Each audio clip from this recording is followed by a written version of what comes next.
Bismillah, hai, Assalamualaikum, what's poppin'? Welcome back to my channel, Kim Jap.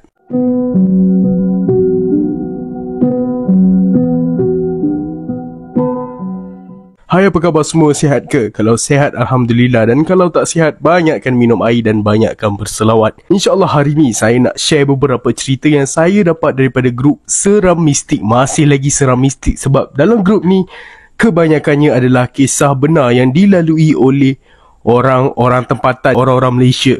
Jadi, sebelum saya mulakan cerita saya, jangan lupa tekan button like, share and subscribe supaya saya lebih bersemangat untuk buat video. So, sekarang tengah musim hujan, jadi pandai-pandailah jaga diri. Kalau ada banjir ke apa tu, jaga diri elok-elok. Kita doakan semoga semuanya dipermudahkan segala urusan. Okay, let's go. Jom kita move up ke cerita yang pertama. Tajuknya Lambat Keluar Sekolah. Okey, ceritanya bermula macam ni. Aku ingin menceritakan kisah yang berlaku kepada diri aku ketika di tingkatan 1 dan 2. Kisah ini berlaku dekat sekolah lama aku di Sabah. Masa tu aku sekolah di sesi petang. Aku seorang yang pendiam. Sepanjang aku di tingkatan 1 dan 2, aku adalah jenis yang suka balik lewat. Semasa orang lain dah balik, aku masih berada di sekolah kerana masih ramai pelajar di pintu pagar sekolah. Jadi, aku balik lewat sehingga sekolah betul-betul sunyi. Kisah ini hanya berlaku di sekolah pada waktu senja, tingkatan 1. Kejadian ini berlaku apabila waktu balik. Aku pergi ke kantin untuk duduk sementara menunggu pelajar lain balik. Masa tu, kantin sudah sunyi, hanya ditemani angin yang dingin. Di sebalik angin yang dingin, aku terdengar pili paip sinki di tandas lelaki terbuka. Pada awalnya, aku tak hiraukan.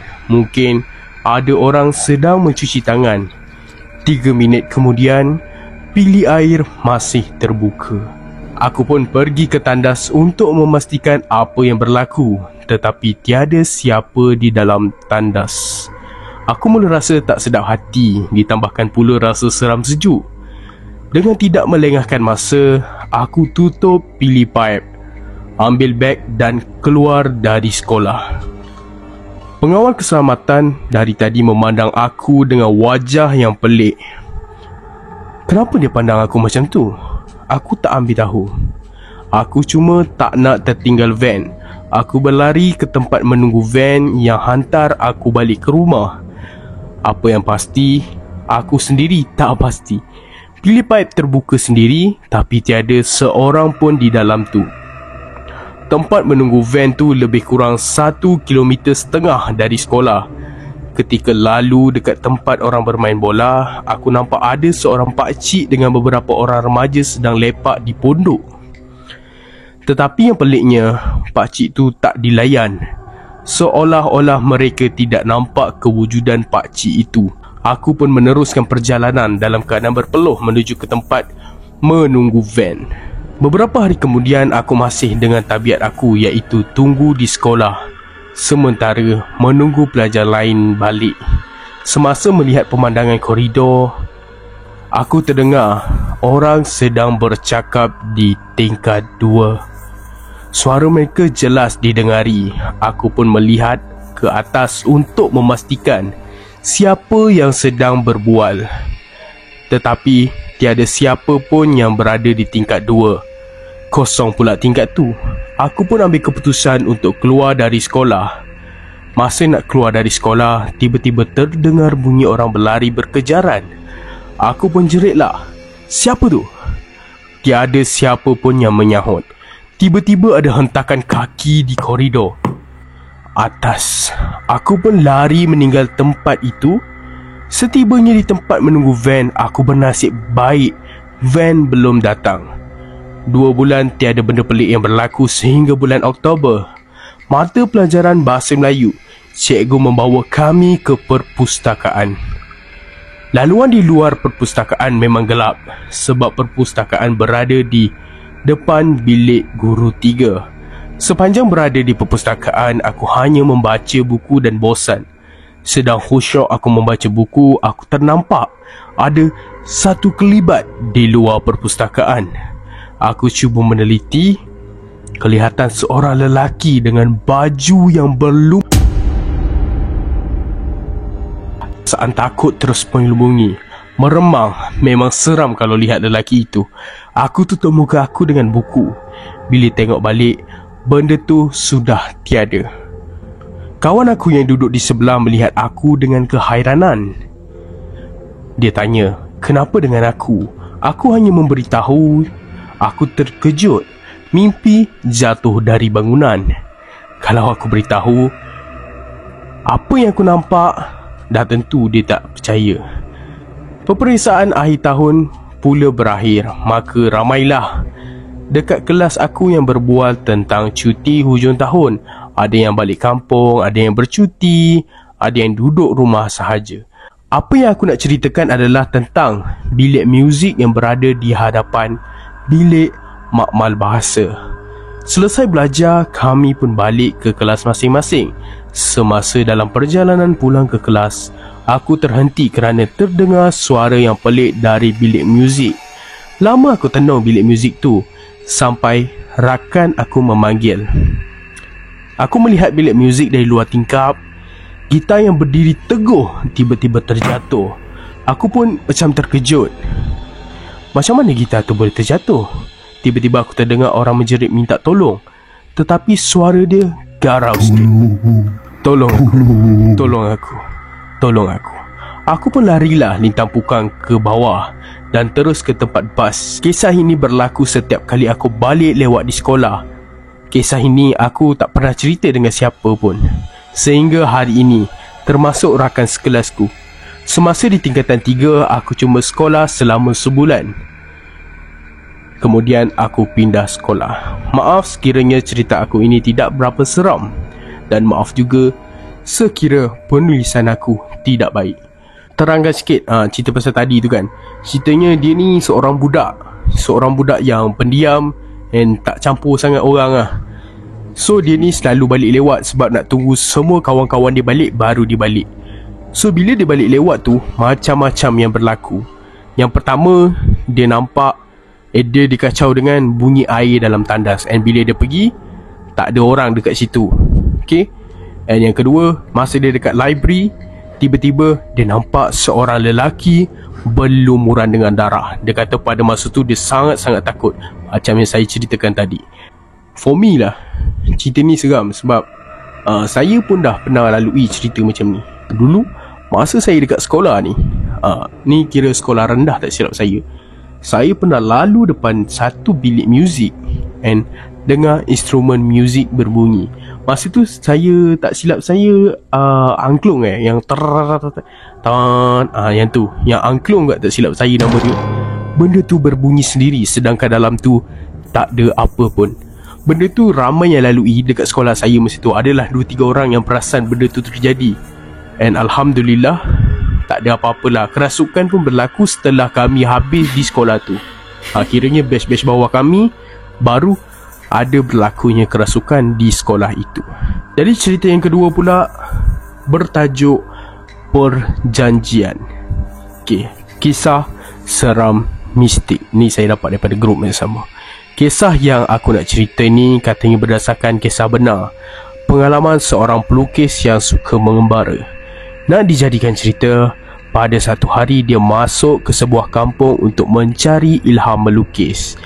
Bila dah masuk kampung tu, dia carilah tempat stay sampai dia puas berkarya dekat situ. Condition memang out lah. Kampung tu rumah-rumah dia bukan cantik sangat, lebih kurang macam setinggan je. Disebabkan dia pun tak berniat nak tinggal lama, dia setuju menyewa bilik dekat situ dengan harga RM200 sebulan. Pemilik rumah tu adalah seorang janda yang memang tinggal kat rumah tu. Malam pertama dia tinggal kat situ, lepas mandi, tiba-tiba dia terdengar bunyi seruling dari tepi bilik dia. Bila dia keluar, nampak seorang perempuan tua uzur atas kerusi roda tengah main seruling. Bila disoal siasat, katanya dia anak kepada perempuan pemilik rumah itu. Tapi disebabkan dia tak ada duit nak bayar sewa, anak dia halau dia. Bilik yang disewa pelukis itu sebenarnya bilik dia. Atas dasar peri kemanusiaan, pelukis itu izinkan perempuan tua tu tinggal di dalam bilik yang disewakan dan berjanji akan jaga perempuan itu. Sehinggalah satu malam, perempuan tua minta pelukis itu bersumpah takkan berpisah dengan dia. Sebab dia tak rasa apa-apa yang pelik, dia turut apa yang perempuan tua tu minta. Mat. Tengah mereka duk menyembang, tiba-tiba dengar jeritan dari dalam rumah. Suara janda pemilik rumah tu menjerit-jerit sebab ternampak satu kelibat budak menyeramkan di tingkap. Akibat terkejut, janda tersebut pengsan. Pelukis tersebut cuba meminta pertolongan orang. Bila mendapati ubat yang perlu diberi kepada janda tersebut dah habis, dia pergi ke rumah salah seorang penduduk kat situ dan menyatakan perlu membeli ubat tersebut. Mereka terkejut dan bertanya dari mana dia dapat bekas ubat itu. Dia pun cerita mak kepada janda tersebut yang memberikan bekas ubat tersebut. Orang kampung terkejut. Mereka semua memberitahu bahawa ibu kepada janda tersebut dah lama mati. Dengar cerita tu, dia mula rasa seram. Dia kembali ke rumah janda tersebut.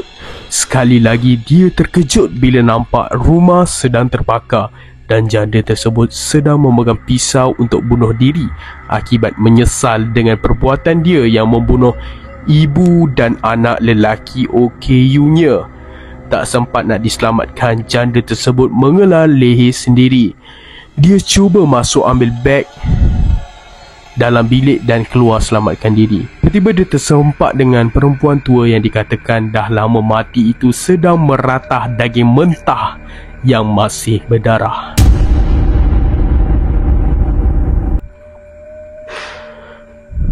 Fikirannya jadi makin serabut dan dia melarikan diri sejauh mungkin sebelum pengsan di tempat landasan kereta api. Keesokan harinya dia bangun dan teruskan perjalanan untuk pulang semula ke tempat asal dia. Jadinya cerita macam tu. Okey, dia ni seorang pelukis dan dia pergi ke satu kampung untuk mencari ilham. Dia sewa satu rumah dengan harga yang murah tapi tak berapa lawa, tak berapa baik lah condition dia. Dalam RM200 sebulan. Tengah dia sewa, tiba-tiba dia jumpa seorang perempuan tua. Lepas tu perempuan tua tu kata nak stay dekat situ. Dia pun bagi stay dekat situ. Bila dah stay dekat situ, dia buat perjanjian apa benda dah. And tiba-tiba perempuan yang jaga rumah tu menjerit. Lepas tu dia pergi tengok. Perempuan tu kata dia nampak seorang budak lelaki dekat tingkap. Budak lelaki ke budak biasa dah, tapi dekat tingkap lah. Lepas tu dia pun bagi ubat dekat perempuan tu. Bekas ubat tu dibagi oleh perempuan tua yang dia buat perjanjian tadi. So dia bagi and tapi ubat tu dah habis. Bila dia lari keluar rumah untuk minta orang kampung bantuan, orang kampung kata daripada mana dia dapat benda tu. And dia cakap dia dapat daripada mak perempuan tu. Dia cakap mak dia dah lama meninggal. And bila dia pergi balik dekat perempuan tu, dia nampak rumah tu dah terbakar. So dia masuk dalam untuk ambil beg dia. And dia nampak perempuan tu sedang mengelar leher dia. Ya.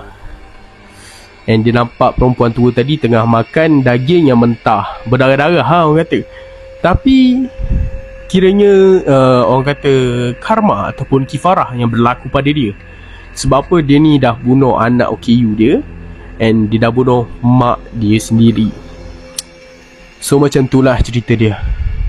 Pada aku cerita kali ni yang pertama tadi, pengajaran dia kalau pergi sekolah ke pergi mana-mana janganlah balik lewat malam kan. Yang kedua pula cerita dia, janganlah kita menzalimi orang. OKU ke mak kita dah tua ke, takkanlah sampai nak membunuh ya kan. Sampai sini saja cerita kita pada kali ni. Kalau nak share apa-apa cerita boleh DM saya dekat IG, link ada dekat description. Macam yang saya selalu cakap, jin itu wujud, hantu itu pemikiran, tetapi janganlah leka kerana mereka ada di dalam Al-Quran. Bye bye, Assalamualaikum. Janeh.